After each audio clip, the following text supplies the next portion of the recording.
Praise the Lord. Greetings to you all in the name of our Lord and Savior Jesus Christ. Now let's meditate today's word of God. Psalms 127 chapter 1st verse. Unless the Lord builds the house, those who build it labor in vain. Unless the Lord watches over the city, the watchman stays awake in vain. కీర్తనలు 127వ అధ్యాయం మొదటి వచనం.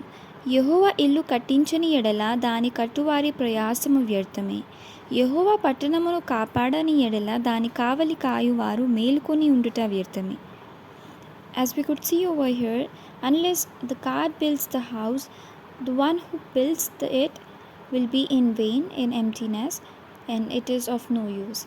Unless the God watches over the city and protects the city or the place, the watchman stays awake in vain.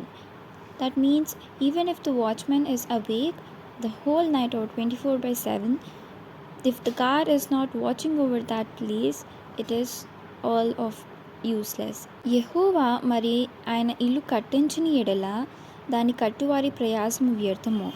మరి యెహోవాయే ఇల్లు కట్టించువాడు, పునాది వేయువాడు.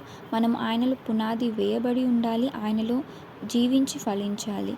మరి యెహోవాయే పట్టణమును కాపాడుతాడు. మరి దాని కావలి కాయువారు మేలుకొని ఉండుట కూడా వ్యర్థమైపోతుంది యెహోవా పట్టణమును కాపాడకుండుంటే. మరి దేవుడు మనకు తోడై ఉన్నాడు. ఆయన కునుకక నిద్రించక మరి ప్రతిక్షణం మనల్ని కాపాడుతూ ఉన్నాడు.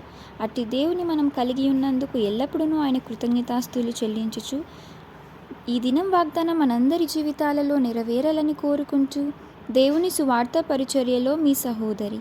ఆమెన్. God bless you.